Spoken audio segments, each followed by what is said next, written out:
मुख्यमंत्री लाडकी बहीण योजनेतील लाभार्थी महिलांविरोधात केलेल्या अवमानकारक उद्गारांबद्दल शिवसेना उद्धव ठाकरे गटाचे खासदार संजय राऊत यांचा भाजप महिला मोर्चाच्या वतीनं तीव्र धिक्कार करून निषेध करण्यात आलाय। तसंच त्यांना माफी मागण्याची मागणीही करण्यात आली आहे। विधानसभा निवडणुकीत लाडकी बहीण योजनेतील लाभार्थी महिलांना 1500 रुपये देऊन मतं विकत घेतली असल्याचा आरोप खासदार संजय राऊत यांनी एका पत्रकार परिषदेत केलाय। त्याचे तीव्र पडसाद राज्यभर उमटले। या विधानाबद्दल ठाण्यातही महिलांकडून संताप व्यक्त करण्यात आलाय। भाजपचे जिल्हाध्यक्ष संजय वाघोळे यांच्या मार्गदर्शनाखाली महिला मोर्चाच्या अध्यक्षा स्नेहा पाटील यांनी आज सायंकाळी संजय राऊत यांच्या प्रतिमेला जोडे मारण्याचं आंदोलन केलं। त्यात महिलांचा उत्स्फूर्त प्रतिसादही मिळाला। भाजप ठाणे विभागीय कार्यालयाबाहेर झालेल्या या आंदोलनात भाजपच्या माजी नगरसेविका अर्चना मणेरा, माजी नगरसेविका नम्रता कोळी, शहर उपाध्यक्षा विद्या शिंदे, श्रुती महाजन, कोंगणोळीकर, सपना भगत, श्रुतिका कोळी मोरेकर, स्वप्ना देवरे, महिला मोर्चाच्या जिल्हा सरचिटणीस रितू सिकॉन, शीतल कारंडे, नौपाडा मंडल महिला मोर्चाच्या अध्यक्षा वृषाली वाघोले, गीता देशमुख, कांचन पाटील, लक्ष्मी चांदणे, सुवर्ण अवसरे यांच्यासह पदाधिकारी आणि कार्यकर्ते मोठ्या संख्येने सहभागी झाले होते। आपल्या महाराष्ट्राला माहिती आहे की सकाळ झाली की एक सायको टाइप एक माणूस सकाळी उठतो आणि काहीतरी विधान करतो। त्याच माणसाने आज सकाळी पुन्हा एक विधान केलेलं आहे की हे जे लाडकी बहीण आणि ह्या ज्या महिलांच्या उपयुक्त ज्या योजना आहेत ते देऊन सरकारने महिलांचं मत विकत घेतलेलं आहे आणि हे बोलून त्यांनी एक प्रकारे महिलांचा अपमान केलेला आहे। तर त्या अपमानाच्या निषेधार्थ म्हणून आज आम्ही सगळ्या महिला इथे आक्रमक झालेलो आहोत। वाटतं अशा प्रकारचा अपमान केल्यामुळे पुढे त्यांनी माफी मागावी का? निश्चितच त्यांनी त्यांनी जो आज सकाळी जो वक्तव्य केलेला आहे त्याच्यावरती आम्हा सगळ्या बहिणींचं एक मागणं आहे की त्यांनी सामुदायिक सगळ्या महिलांची जो अपमान त्यांनी सकाळी केलेला आहे तर त्यांनी त्याची माफी मागितलीच पाहिजे आणि ही आमची एकदम कठोर मागणी आहे की त्यांनी ही माफी मागितलीच पाहिजे। त्यांनी सांगितले की निकष जे आहे ते कडक लावण्यासाठी परत शिथिल जे करण्यात आले होते कडक होणार आहे, मात्र त्यांना नोटिसा देखील आता बहिणींना दिल्या जातील असं देखील त्यांनी वक्तव्य। ते माणूस बघा, त्या माणसाचा आपल्याला नेहमी अनुभव आहे की ते काहीतरी वायफळच बडबडत असतात। त्यांचं ते हिस्ट्री आहे की ते वायफळच बडबडत असतात, त्यांच्या बडबडण्याला काहीही मतलब नाही आहे। महिला ज्या सक्षम आपलं भाजपा सरकार आणि आपले लाडके प्रधानमंत्री जे महिलांना सक्षमीकरणाकडे जे नेतात आहे ते व्यवस्थित पुढे हे काम चालू राहील। त्यांना जे बडबड करायचं असेल आणि ती बडबड त्यांना करत राहू दे। मी तर एवढं पुढे होऊन विचारीन की त्यांचं या इलेक्शनला या विधानसभेत त्यांचं योगदान हे काय होतं, तर त्याच्यामुळे त्यांना जी वायफळ बडबड करायची ती त्यांना बडबड करत राहू दे। पण निश्चितच आमच्या सगळ्या बहिणींचं एक मागणं नक्कीच असेल की त्यांनी माफी मागितलीच पाहिजे। बहिणींचा त्यांनी अपमान केलेला आहे आणि माफी ही मागितली गेलीच पाहिजे त्यांच्याकडून। नक्कीच लाडक्या बहिणीसंदर्भात काय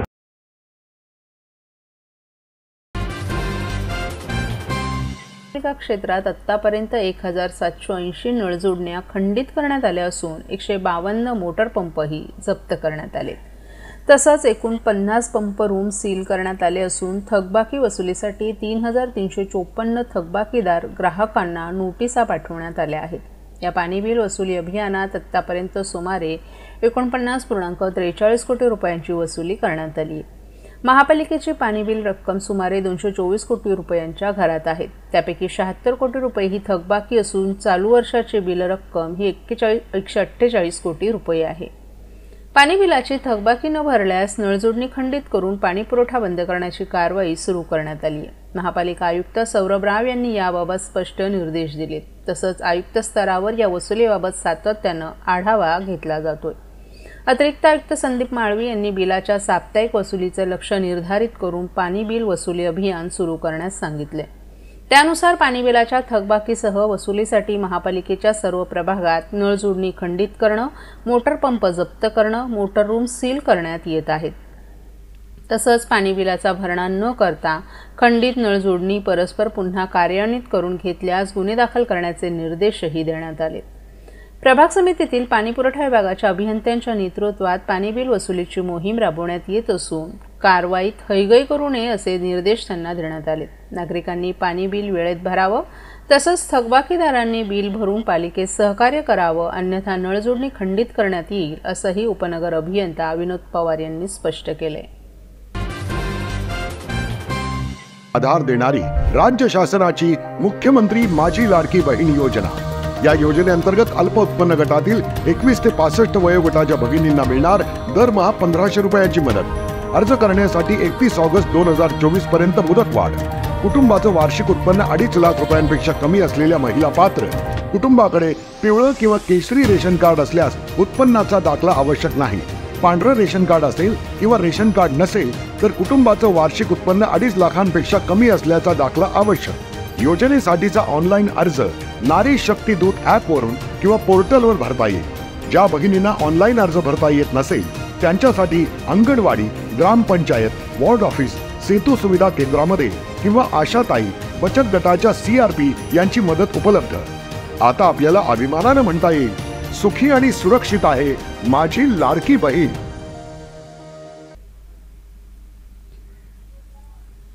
ठाणे महानगरपालिकेचा पुढील लोकशाही दिन 6 जानेवारी 2025 रोजी होणार आहे। तरी नागरिकांनी जानेवारी महिन्याच्या लोकशाही दिनाच्या 15 दिवस आधी म्हणजेच 23 डिसेंबर पूर्वी त्यांचे अर्ज निवेदनं महापालिका भवन नागरी सुविधा केंद्र येथे 2 प्रतीत सादर करावं। हे निवेदन दाखल करताना अर्जदारांना प्रत्येक निवेदनासोबत प्रपत्र 1ब सादर करणं आवश्यक आहे। प्रपत्र 1ब नागरी सुविधा केंद्र येथे उपलब्ध करून देण्यात आला आहे। दिनांक 26 सप्टेंबर 2012 नुसार लोकशाही दिनाच्या दिवशी नागरिकांची निवेदनं न स्वीकारता हे निवेदन 2 प्रतीत लोकशाही दिनाच्या 15 दिवस आधी महापालिका कार्यालयात सादर करणं आवश्यक असल्याचे आदेश काढण्यात आले। मुख्यालयातील या लोकशाही दिनामध्ये परिमंडळ लोकशाही दिनामध्ये ज्या नागरिकांनी आपली निवेदनं सादर केली आहेत तसंच ज्या निवेदनांवर 1 महिन्यांपर्यंत कोणतीही कार्यवाही झाली नाही अशाच निवेदनांचा स्वीकार करण्यात येईल। नागरिकांनी महापालिका मुख्यालयातील लोकशाही दिनामध्ये निवेदन सादर करताना परिमंडळ लोकशाही दिनामध्ये मिळालेला टोकन क्रमांक नमूद करणं आवश्यक आहे। अर्जदारानं एका अर्जात एकच तक्रार नमूद करावी। एकापेक्षा जास्त तक्रारी असलेला अर्ज स्वीकारला जाणार नाही। त्याचप्रमाणे आस्थापना विषयक विविध न्यायालयात लोक आयुक्त यांच्याकडे प्रलंबित असलेल्या प्रकरणांच्या तक्रारी, माहिती अधिकार कक्षेत येणारी प्रकरणं तसंच राजकीय पक्षांच्या, नगरसेवकांच्या, संस्थांच्या लेटरहेडवरील अर्ज अंतिम उत्तर दिलं आहे किंवा देण्यात येणार आहे अशा प्रकरणी केलेला अर्ज तक्रार वैयक्तिक स्वरूपाची नसेल तर असे अर्ज स्वीकारले जाणार नाहीत।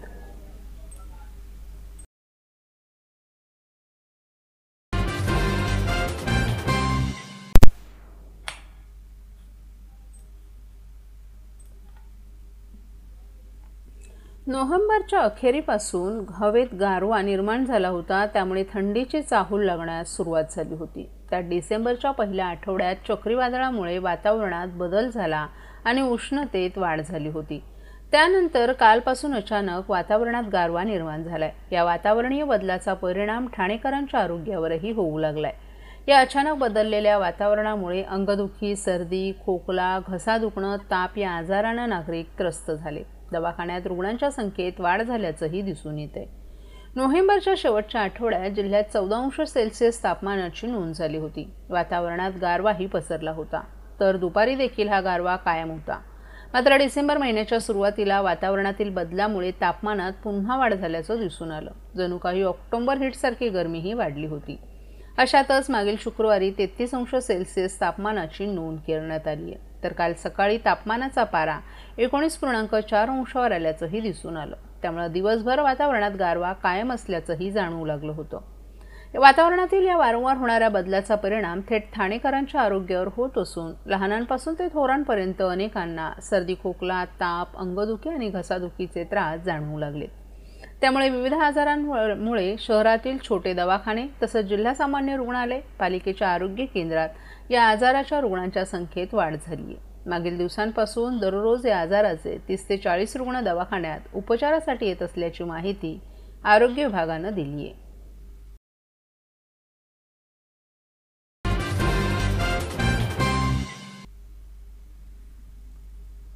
विधानसभा आणि लोकसभेत जरी महायुती असली तरी स्थानिक स्वराज्य संस्थांच्या निवडणुकीवेळी स्थानिक पातळीवर निर्णय हा वेगळा असतो। त्यामुळे स्थानिक पातळीवर जो निर्णय होणार असेल तो मान्य असेल, परंतु हा निर्णय वरिष्ठ पातळीवरील नेते घेतील असं मत शिंदे सेनेचे आमदार प्रताप सरनाईक यांनी व्यक्त केले।